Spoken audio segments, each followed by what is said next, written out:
오늘 우리에게 주시는 하나님의 말씀 고린도전서 9장 3절에서 15절을 변재인 지사님께서 봉독하겠습니다. 나를 비판하는 자들에게 변명할 것이 이것이니 우리가 먹고 마실 권리가 없겠느냐. 우리가 다른 사도들과 주의 형제들과 게바와 같이 믿음의 자매된 아내를 데리고 다닐 권리가 없겠느냐. 어찌 나와 바나바만 일하지 아니할 권리가 없겠느냐. 누가 자기 비용으로 군 복무를 하겠느냐. 누가 포도를 심고 그 열매를 먹지 않겠느냐. 누가 양떼를 기르고 그 양떼의 젖을 먹지 않겠느냐. 내가 사람의 예대로 이것을 말하느냐. 율법도 이것을 말하지 아니하느냐. 모세의 율법에 곡식을 밟아 떠는 소에게 망을 씌우지 말라 기록하였으니 하나님께서 어찌 소들을 위하여 염려하심이냐. 오로지 우리를 위하여 말씀하심이 아니냐. 과연 우리를 위하여 기록된 것이니 밭 가는 자는 소망을 가지고 갈며 곡식 떠는 자는 함께 얻을 소망을 가지고 떠는 것이라. 우리가 너희에게 신령한 것을 뿌렸은즉 너희의 육적인 것을 거두기로 과하다 하겠느냐. 다른 이들도 너희에게 이런 권리를 가졌거든 하물며 우리일까 보냐. 그러나 우리가 이 권리를 쓰지 아니하고 범사에 참는 것은 그리스도의 복음에 아무 장애가 없게 하려 함이로다. 성전의 일을 하는 이들은 성전에서 나는 것을 먹으며 제단에서 섬기는 이들은 제단과 함께 나누는 것을 너희가 알지 못하느냐. 이와 같이 주께서도 복음 전하는 자들이 복음으로 말미암아 살리라 명하셨느니라.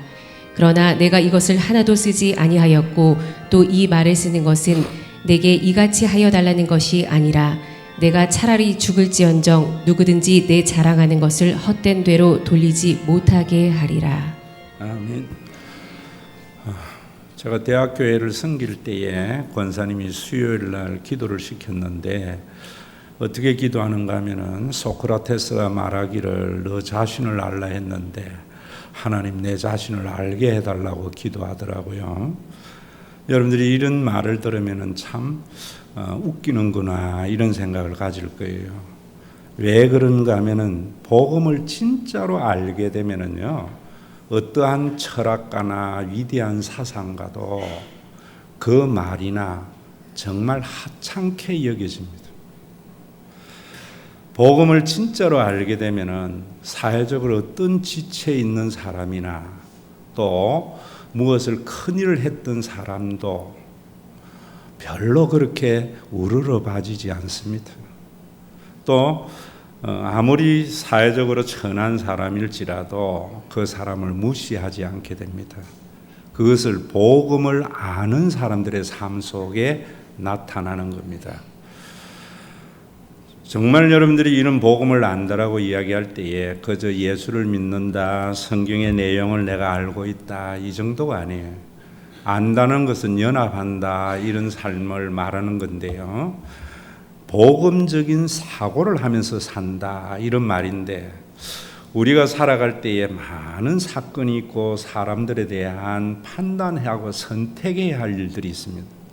그럴 때에 우리는 복음으로 같이 판단을 하고 선택을 해야 됩니다.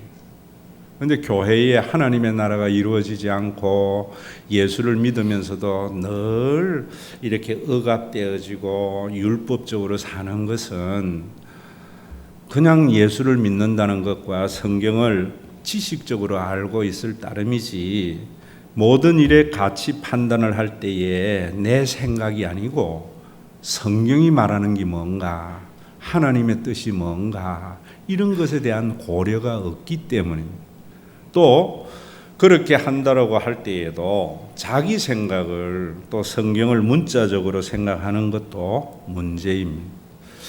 오늘도 이 성경 본문은 제가 목사가 되고 내가 예수를 믿는 삶을 살아갈 때에 어떻게 살아가야 되는가 하는 것에 중요한 모티브가 되었던 말씀입니다. 여러분들도 정말 우리 교회에 신앙생활 하는 날 동안에 오늘 이 말씀을 쫓아 살아감으로 말미암아 예수를 믿고 난 뒤에 여러분들의 삶에 많은 자유로움이 있고 또 그런 사람들이 모임으로 말미암아 교회 생활이 여러분들에게 짐이 되는 것이 아니라 하나님의 나라를 평화를 맛보는 그런 복된 신앙생활이 되기를 간절히 소원합니다. 누가 만들어주는 것이 아니라 여러분들 한 사람 한 사람이 여러분들의 삶 속에 일어나는 많은 일들의 가치 판단이나 여러분들이 그러한 행동에 있어서 선택해야 할 때에 그 기준이 되는 것을 어떻게 기준으로 삼아야 되는가 하는 것에 대한 말씀입니다. 오늘 여기 성경에 보면은 3절에 이렇게 말을 합니다. 나를 비판하는 자들에게 변명할 것이 이것이니. 왜 이런 말을 하는가 하면은 고린도 교회를 개척한 사람이 바울인데요. 뒤에 예루살렘에서 파송된 사람들이 와서 바울은 사도권의 자격이 없다라고 시비를 걸고 비판을 했던 겁니다. 아마 여러분들의 삶 속에서도 그런 것들 참 많이 존재하지요. 자신을 비판하는 일들이나 많은 이런 일들이 일어날 때 어떻게 반응하고 어떻게 가치 판단과 선택을 해야 되는가 하는 문제에 대한 문제입니다. 바울은 자기를 비판하는 자들에게 변명할 것이 있다면서 우리가 먹고 마실 권리가 없겠느냐, 우리가 다른 사도들과 주의 형제들과 게바와 같이 믿음에 자매된 아내를 데리고 다닐 권리가 없겠느냐.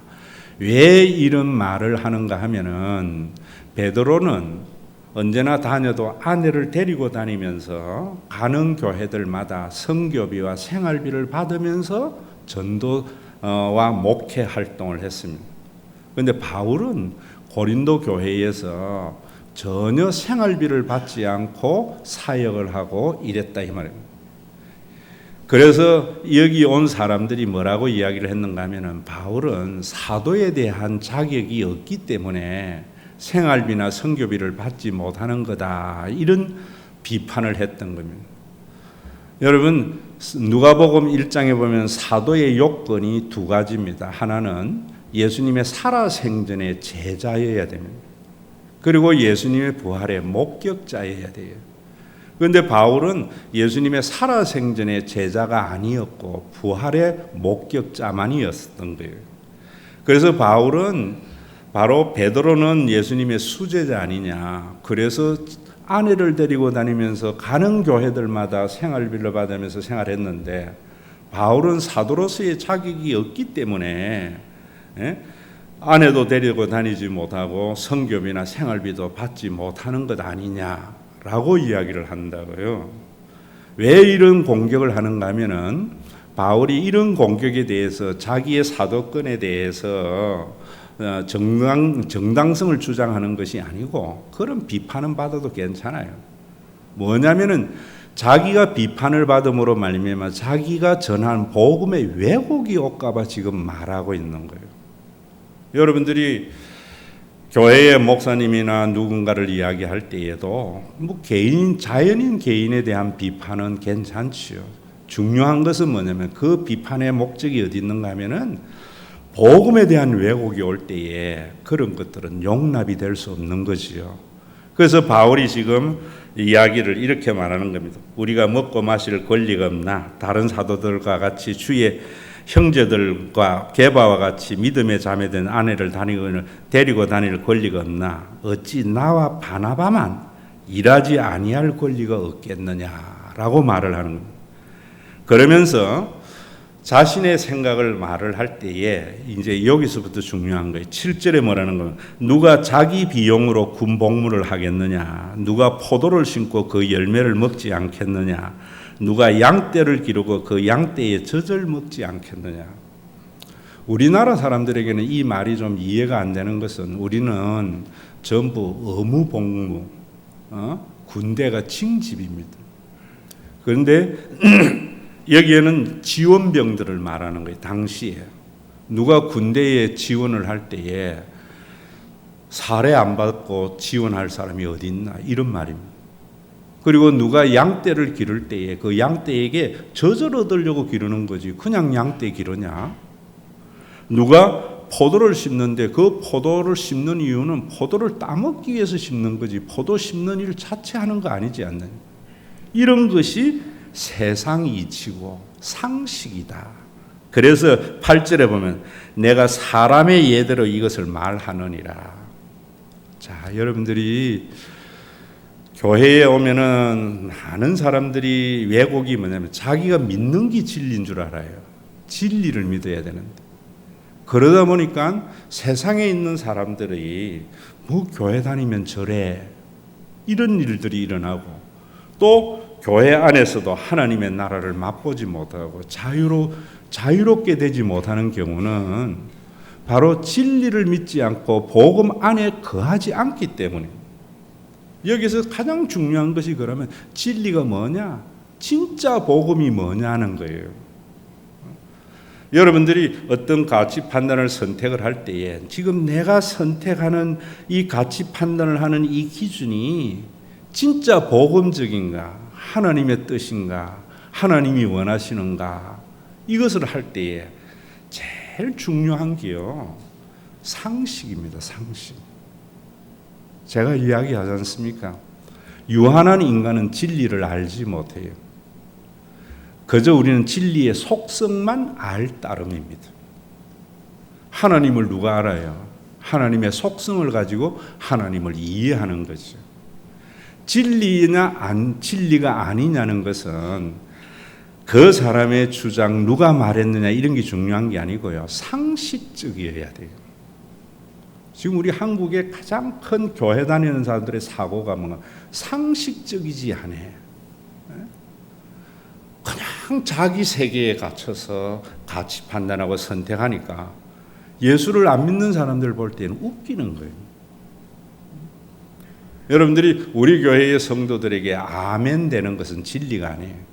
우리 교회에만 아멘이 아니고 옆에 있는 주님의 교회의 성도들이 들어도 아멘 해야 돼요. 이게 보편성이에요. 오늘도 여러분들이 무엇을 판단하고 선택할 때에 나는 과연 얼마나 보편적이고 상식적인 사람인가 알아야 돼요. 바울이 지금 사도권에 대한 참된 사도는 어떤 사도냐 할 때에 먼저 상식적으로 이야기하는 거예요. 이 사람들은 사도로서 자격이 없어서 생활비나 선교비 못 받는 거 아니냐라고 이야기할 때 바울이 내가 못 받는 게 아니고 안 받는 거다라고 말을 하면서 지금 세상의 이치를 가지고 말하는 거예요. 상식적으로 말하는 거예요. 누가 군대 가는데 돈 안 받고 군대 갈 사람 어디 있냐? 누가 포도를 심는데 포도 안 따먹으려고 심는 사람이 어디 있냐? 누가 양떼를 기르는 데에 젖을 짜먹으려고 기르지 않는 사람이 어디 있냐? 이 사람의 상식이다. 내가 지금 고린도 교회에 생활비 안 받고 선교비 안 받고 내가 자비랑 선교하는 이유가 어디 있는 거야? 너희가 말할 때에 베드로는 예수님의 수제자고 진짜 사도이기 때문에 아내를 따르고 다니면서 생활비를 받는다고 하는데 그게 정상이다 이런 말이에요. 저는 우리 교회의 성도들, 우리 교회가 아니라 교인들을 이래 쭉 보면은 자기 세계에 갇혀서 자기 주장만이 옳다고 하는 사람들 너무나 많아요. 여러분, 오늘도 정말 우리 한국 교회가 세상에 빛이 되고 소금이 되어지고 여러분들이 우리 교회에 와면서 많은 자유를 얻는 것은 목사님의 설교가 상식적이어야 돼요. 상식적. 그런데 그 상식만 있어서 되느냐? 그게 아니라 말입니다. 상식. 그래서 그 다음에 말을 하는 거예요. 율법도 이것을 말하지 않는다. 모세오경은 교회의 신앙인들의 헌법입니다. 이 율법이라는 것은 신명기의 법을 말해요. 그래서 신명기 25장 3절을 인용하면서 이렇게 말합니다. 모세의 율법에 곡식을 밟아 뜨는 소에게 망을 씌우지 말라 기록하였으니. 거기에 보면은 곡식을 밟아 뜨는 소에게 입에 재갈을 채우지 말라 이래놨어요. 그런데 이 말씀을 지금 가지고 말을 할 때에 뭐라고 이야기하는가 하면 하나님이 그 율법을 줄 때에 소가 염려돼서 그 율법을 줬냐? 사람을 말하는 거다 라고 말을 하면서 이렇게 말하는 거예요. 하나님께서 어찌 소들을 위하여 염려하시느냐 오로지 우리를 위하여 말씀하심이 아니냐 과연 우리를 위하여 기록된 것이니 박 가는 자는 소망을 가지고 갈며 곡식을 떠는 자는 함께 얻을 소망을 가지고 떠는 것이다. 여러분, 교인들이 왜 상식적이지 못한가 하면은요, 성경을 문자적으로 이해하고 믿어요. 모세오경에 분명히 곡식을 밟아 떠는 소에게 재갈을 물리지 말라고 이야기를 하는 말을 문자적으로 보면은 곡식 가는데 소에게 재갈 물리지 말라 하면서 그거 물리지 않는 것이라고 생각하는 거예요. 그런데 이 말씀을 지금 뭐라고 이야기하는가 하면 그거는 하나님이 소를 염려해서 하는 것이 아니고 사람을 위해서 하는 말이다. 다른 말로 하면 그 말씀을 보면서 너희들이 예수 믿느냐? 너희들 직원에게 열정페이 요구하지 마라. 정당한 대가를 지불해라. 이런 말이에요. 여러분, 교회에 다니면서 농사 지을 때 곡식 뜰 때 소 재갈 물리지 않는 것, 그게 신앙인의 표시면 얼마나 웃기는 거예요.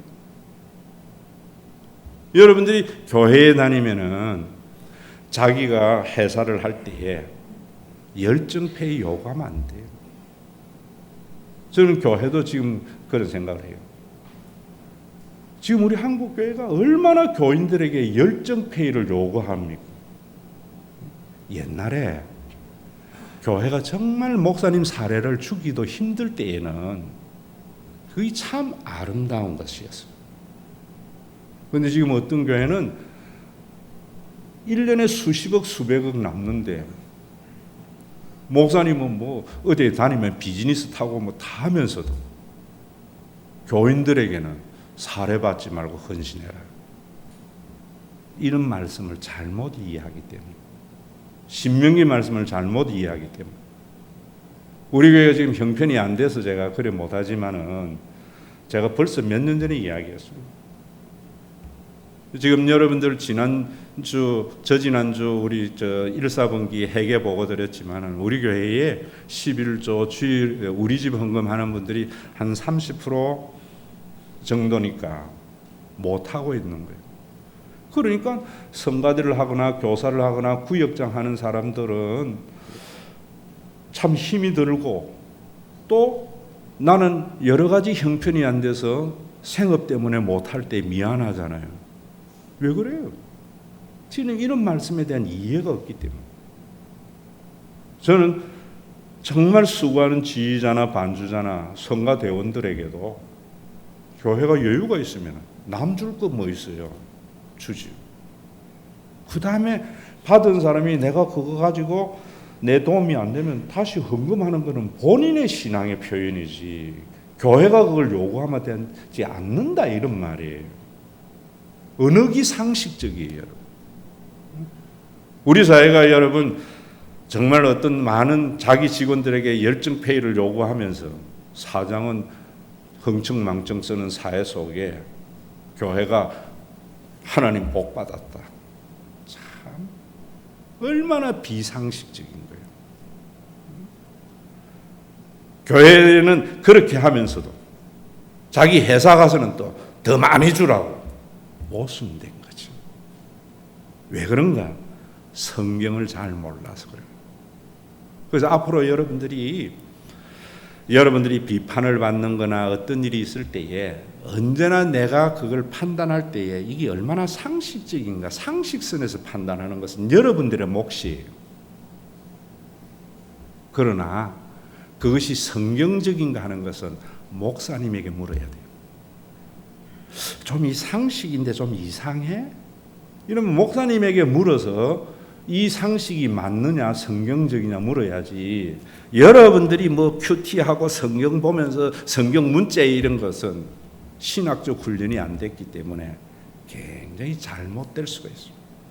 그래서 바울은 지금 사도로서 생활비를 받아야 되느냐 안 받아야 되느냐 이걸 가지고 시비 거는 그들에게 먼저 상식적인 이야기를 하고 신명기의 말씀을 가지고 이야기하면서 그 신명기의 말씀의 의도가 소를 위한 것이 아니다. 사람을 위한 것이다.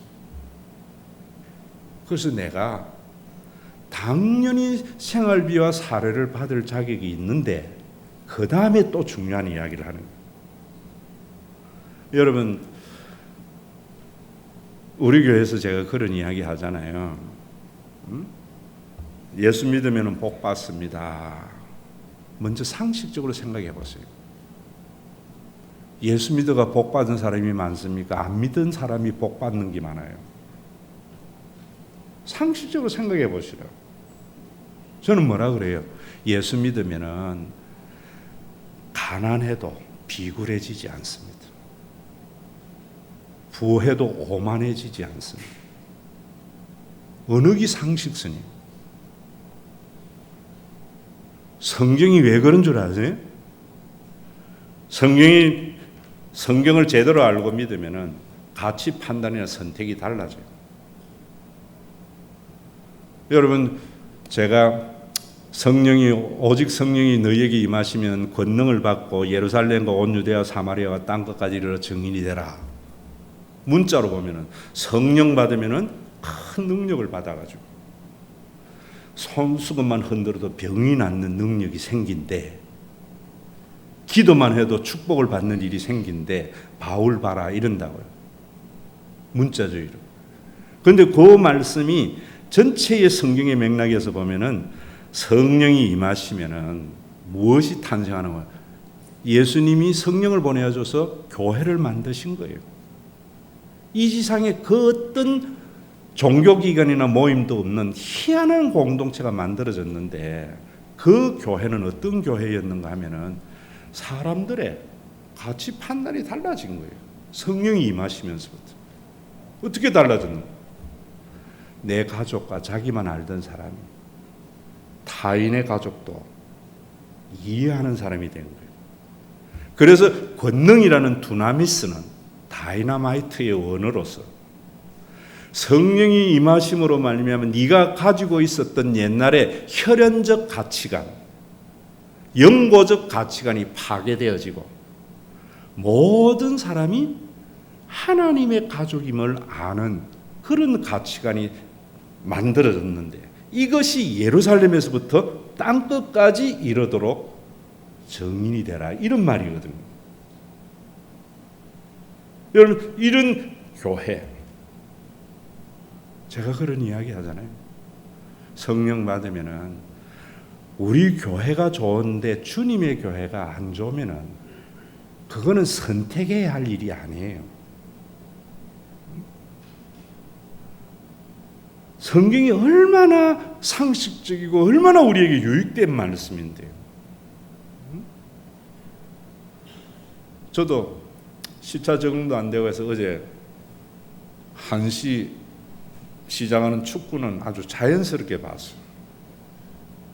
3시에 잤다가 알람을 평소와 같이 4시 반에 해놨다가 1시간 반 자고 지금 설교를 하는데 일찍 잘 걸 좀. 인간적 생각이죠. 사도행전 1장 8절의 말씀, 나를 탁 지배하니까 어떤 생각이 드는가 하면, 그래, 우크라이나 사람들도 예수님이 그들을 위해서 죽었는데 그 사람들이 기뻐하는 모습을 보면서 우리가 진 것에 대한 또 다른 위로를 받는 것이 신앙의 삶이요. 성령이 오신 목적이 그런 것이다 이 말입니다. 예수 믿으면 여러분들의 자녀가 좋은 대학 간다고? 서울대학 가서 한번 조사해 보세요. 기독교인이 많은지 비크리스찬이 많은지. 예수를 믿고 난 뒤에 내 자녀가 서울대학에 떨어졌는데 기분 나빠요. 그 육적인 거죠. 말씀이 나를 지배하고 설교의 말씀을 여러분들이 받아들이는 순간 내 아들이 떨어진 그 자리에 누군가가 기뻐하는 것을 보면서 내 아들 떨어진 것에 대한 위로를 받는 것이 성령이 이 땅에 오신 목적이다 이 말입니다. 얼마나 말씀을 지금 왜곡하는 거예요. 제가 여러분들에게 앞에 예수 믿으면은 부자 되고 잘 되는 것이 아니라 가난해도 비굴하지 않고 부해도 오만하지 않게 된다고 하는 것은 내게 능력 주시는 자 안에서 모든 것을 할 수 있다. 내가 기도해가지고 하나님이 나에게 능력만 주시면은 뭐든지 할 수 있다. 이 율법을 가지고 곡식 밟는 소에게 망을 씌우지 말라고 생각하는 것 같은 거예요. 그 말씀이 뭐냐? 그 앞에 보면 나는 가난에 처할 줄도 알고 빈부에 처할 줄도 알아. 이런다고. 너희들은 돈이 능력이고 너희들은 학벌이 능력이기 때문에 너희들은 그 능력을 가지고 모든 것을 할 수 있다고 생각하는데 나에게는 하나님이 능력이기 때문에 돈이 내 능력이 아니고 내 학벌이 능력이 아니고 내 젊음이 능력이 아니고 내 권한이 능력이 아니고 주님이 나에게 능력이기 때문에 나는 가난에 처하여서도 비굴하지 않고 당당할 수 있습니다. 나는 가난할지라도 부자 욕 안 해. 이런 말입니다. 하나님이 나에게 능력이기 때문에 내가 부자라고 오만하지 않아요. 못했다고 무시하지 않아요. 여러분들 이런 가치 판단이 정말 제대로 되어져야 돼요. 저는 두 가지 문제, 상식이 없고 또 하나는 성경을 그저 문자적으로 갖다 붙이는 거예요. 문자적으로. 왜? 신학적 훈련이 없는 교인들은 그래도 되지만 목사는 그러면 안 되잖아요. 여러분들이 정말 우리 교회 다니면서 먼저 상식적으로 판단해 보시고요. 그래도 갸우뚱하거든. 수요일 날 제가 오픈해 놓고 있잖아요. 목사님 내가 지금 이렇게 했는데 상식적으로 이상합니다. 성경적으로는 어떻습니까? 물어서 같이 판단하고 선택해 나가면은 여러분들의 삶의 신앙의 연조가 되어 갈수록 자유가 일어나고요. 교회는 하나님의 나라의 평강을 맛보게 되어진다. 지금 바울이 지금 그 말씀하는 거예요. 어떤 문제를 가지고 자기의 사도권의 시비를 거는 사람들의 그 문제를 가지고 어떻게 가치 판단을 해야 하는가 하는 것을 말씀드리는 거예요. 예수 믿으면 병 낫는다고요? 예수 믿고 죽은 사람 더 많은데. 하나님이 생명의 주인됨을 알면은 목사도 병 걸리면은 두려워요. 하나님의 생명의 주인과 예수 그리스도의 재림을 믿으면은 그 죽음과 아픔에서 자유가 일어나요. 자유가. 여러분들의 얽으면은 많은 것들에서 자유가 일어난다. 여러분들이 설교를 들어야 할 이유가 그것이에요. 우리 교회에 온 지 얼마 안 된 성도가 저보고 그래요. 우리 교회 오기 전에는 자기가 늘 차 타면 극동방송 들으면 은혜 듣는데 우리 교회 와서 설교를 듣고는 늘 그냥 뻔한 소리 하는 그 소리가 싱거워서 못 듣겠다는 거예요. 진리는요, 어떤 위대한 사상가의 사상하고는 차원이 다른 것이 아니라 질이 다른 거예요. 질이 다른. 그래서 소크라테스나 그 누구도 뭐 법정이나 인간적으로는 존경하겠죠. 차원이 높으니. 근데 그거는 질이 다른 거예요.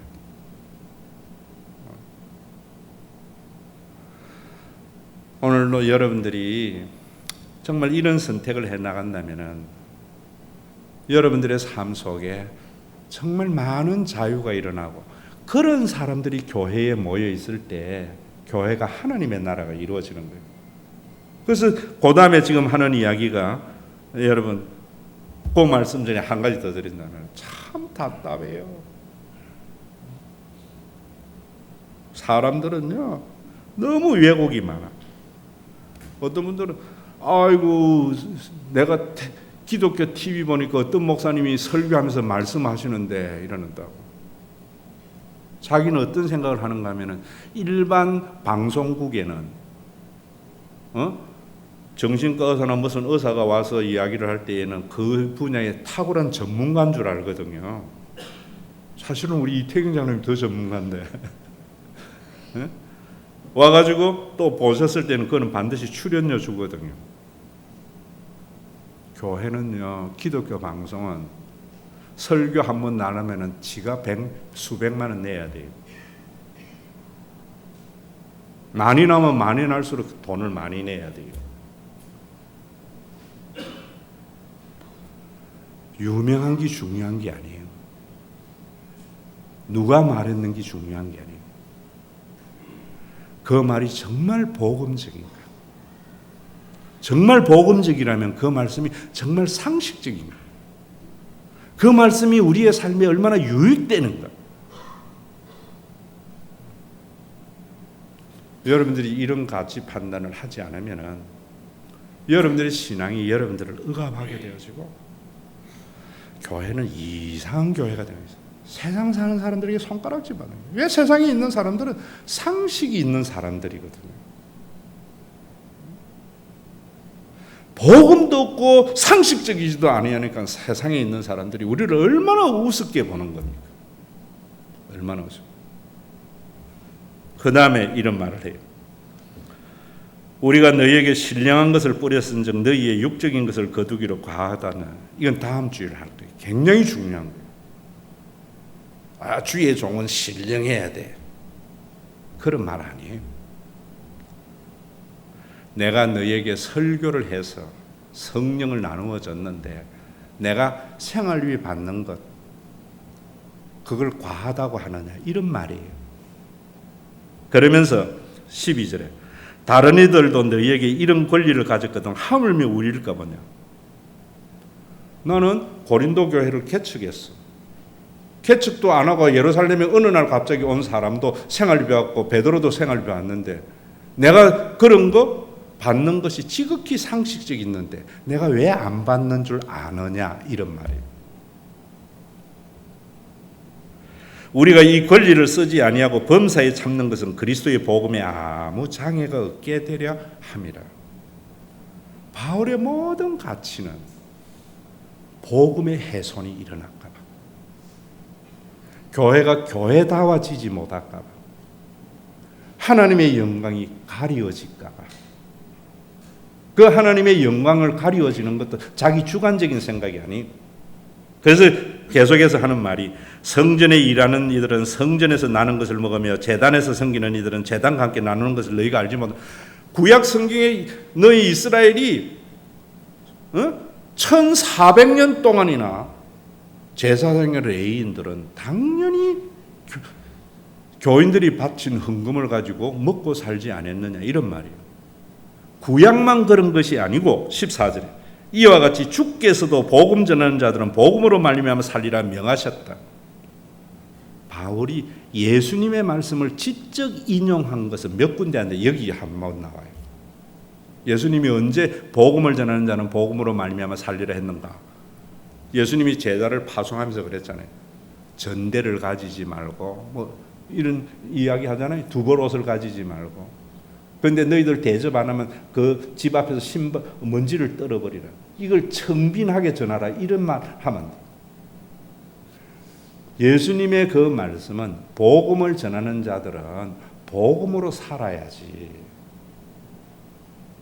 세상 일을 하면서 하다 보면은 그 일에 전념 못해. 이런 말인데요. 왜 또 그런 말씀을 하셨는가 하는 것을 아셔야 돼요. 그래서 그러나 내가 이것을 하나도 쓰지 아니하였고, 이것이 뭐냐면 내가 사도로서 복음을 전하는 자는 복음으로 살리라고 하는 이 권리를 쓰지 아니한 것은 베드로와 같이 쓰지 아니한 것은 왜 안 했느냐. 지금 여기에 많은 헬라어의 생략이 생기는데요. 고린도 교회에는 내가 안 했지만은 빌립보 교회에서는 선교비를 받으면서 선교하고 목회했거든요. 왜?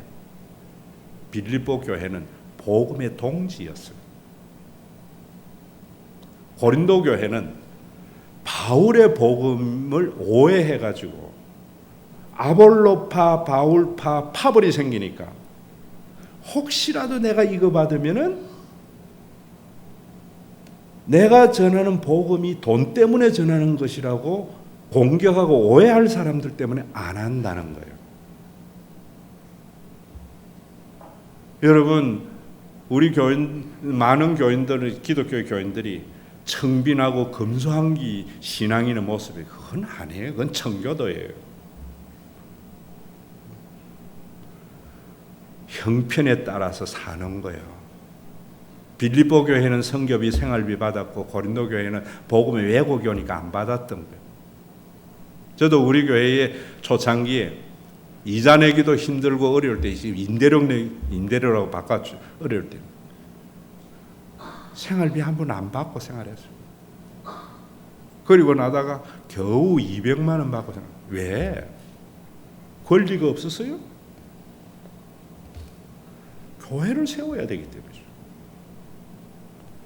그래 받으면서도 목회 활동비, 밥 사고 하는 건 전부 대학교에서 사역하다가 좀 남은 찌끄러기 가지고 썼어요. 지금은 우리 교회가 이제 되니까 목회 활동비도 정해서 써요. 왜? 내가 그래 안 쓰는 게 자기 의가 안 되도록. 나는 주님을 위해서 생활비 한 번 안 받고 생활 사는 것, 이것이 복음이 아니라는 거예요, 바울에게는. 그래서 내가 지금 이런 말을 하는데, 그 다음에 거기 보면 이 말을 쓰는 것은 내가 이같이 하여 달라는 것이 아니다. 나도 베드로와 같이 성교비 달고 생활비 달라는 것이 아니다. 내가 너희들에게 상식적이고 율법적인 말씀을 가지고 복음을 전하는 자는 복음으로 말미암아 살리라고 이야기했던 것은 안 받는 내가 의로운 것도 아니고 받는 베드로가 자격이 있어서 그런 것도 아니고, 내가 이런 말을 한다고 해서 베드로같이 대접해달라고 이런 말 하지 마라. 그러면서 내가 차라리 죽을지언정 마지 못해서 샀네. 왜? 복음의 손상이 없다. 나를 비판하는 자들에게 자기의 합리성을, 자기를 주장하는 것이 아니고, 내가 전하는 복음이 손상이 없까 봐 한 말인데 내가 죽겠다 이런 말 안 하고 목회할 수 있게 해달라 이런 말이에요. 그러면서 누구든지 내 자랑하는 것을 헛된 대로 돌리지 못하겠다. 바울은 성교비 안 받고 전도하는 것이 자랑 이런 말이 아니에요. 내가 자랑하는 주님, 나를 자유롭게 하여 주신 주님, 그 주님이 성교비 받는가 안 받느냐 이 문제를 가지고 옳고 그름 따지다가 훼손당하지 않도록 해달라. 많은 왜곡이 교회 안에 있습니다. 지난주일 여러분들에게 와서 설교했던 목승우 목사, 우리 노회의 나이도 어리고 목회 경륜도 저도 짧아요. 굉장히 왜고집인 사람이었어요.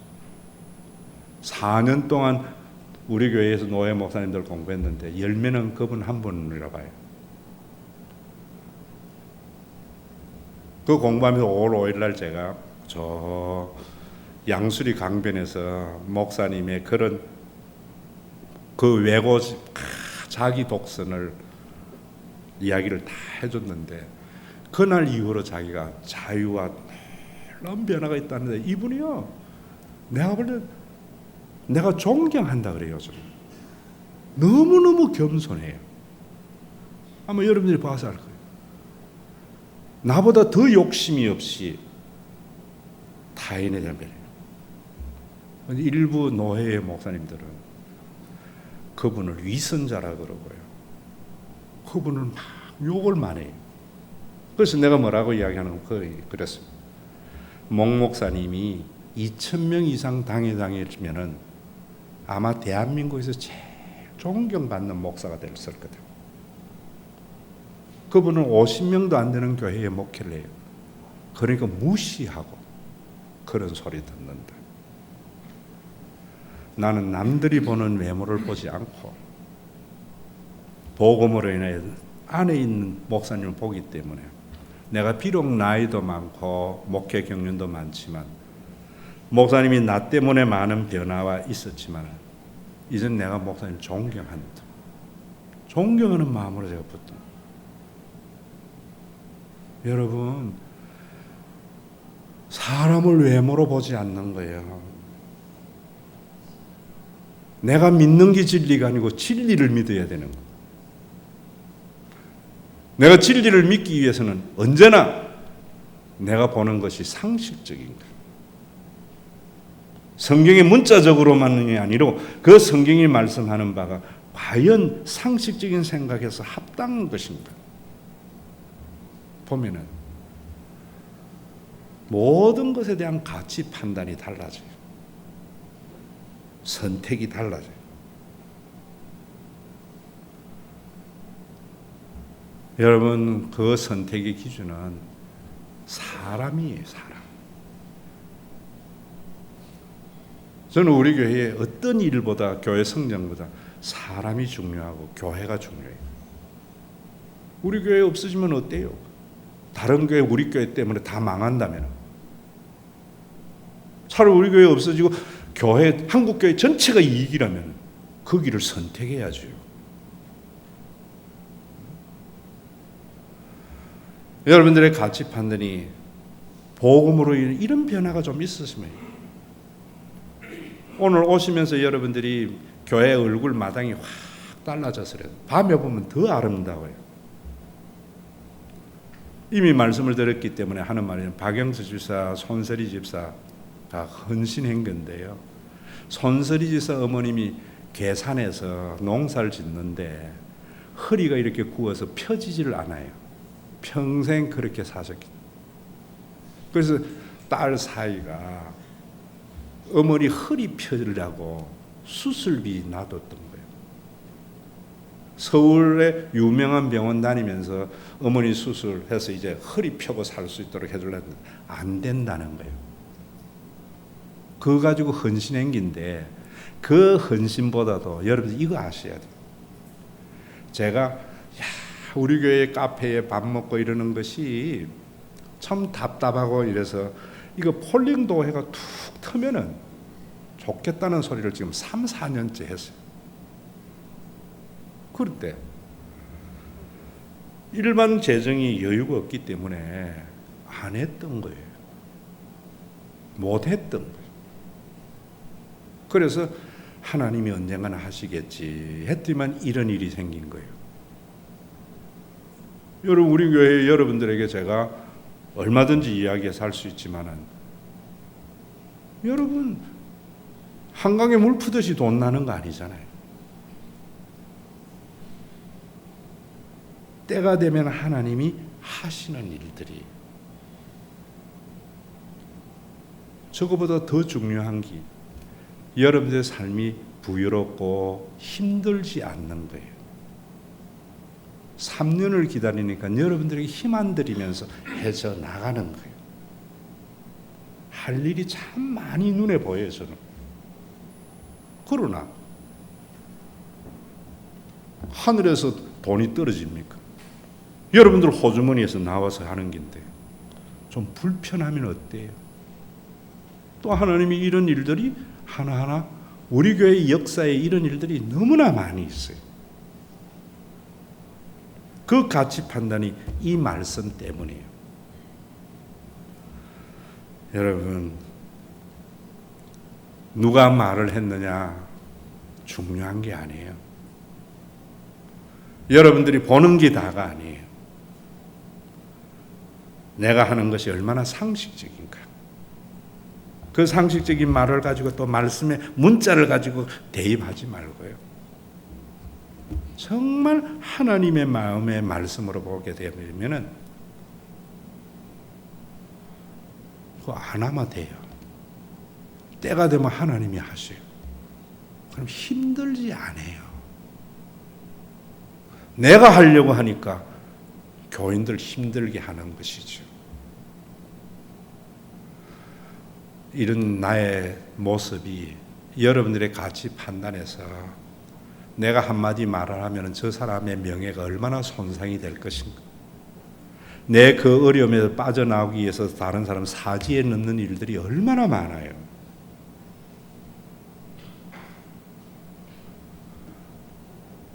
예수 믿는 것은 그저 교회 와서 예배 드리는 것, 기도하는 것, 이거 아니에요.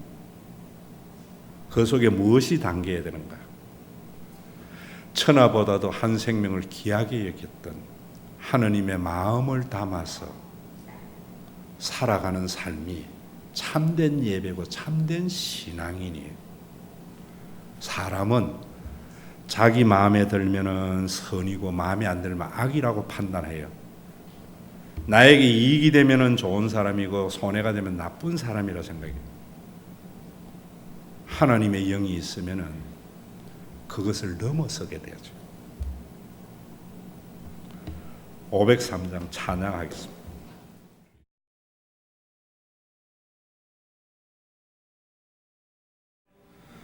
아버지 하나님, 우리 당회가 헌금을 절대적인 액수로 평가하지 않고 상대적인 액수로 평가하지 않고 절대적인 가치로 보면서 가부의 두렵돈을 기히 여겼던 주님의 마음을 소유한 당회가 되게 하심을 감사드립니다.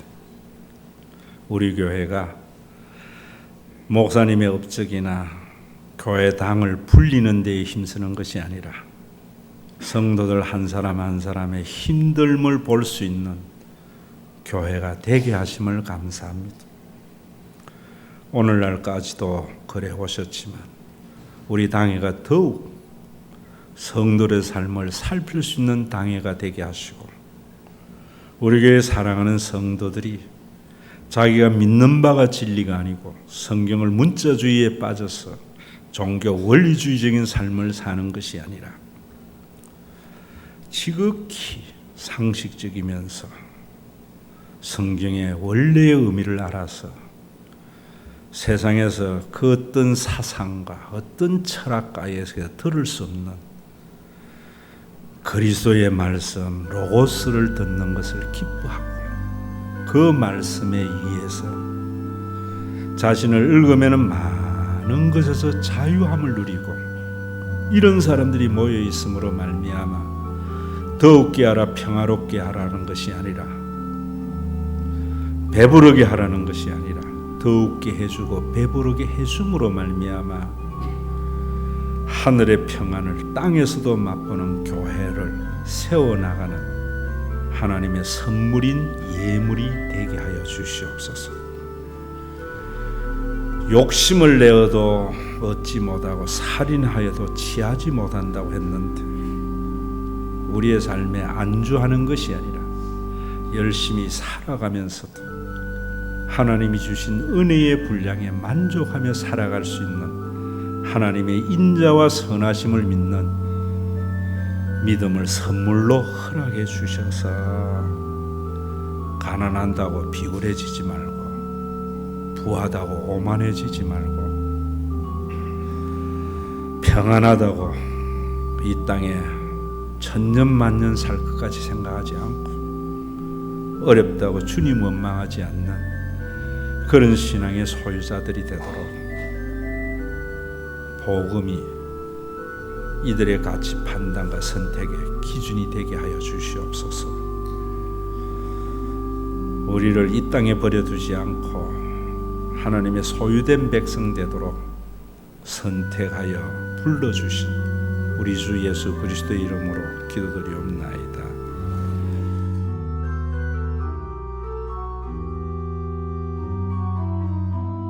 우리 주 예수 그리스도의 은혜와 아버지 하나님의 사랑하심과 성령님의 감동 내주 교통하심이 자신이 믿는 바가 진리가 아니고 진리를 믿음으로 자유케 되어지며 세상에 빛이 되기를 원하는 믿음의 권속들과 세상의 어둠을 밝힐 주님의 몸된 교회 위에 그리스도의 재림의 그날까지 함께 계실지어다.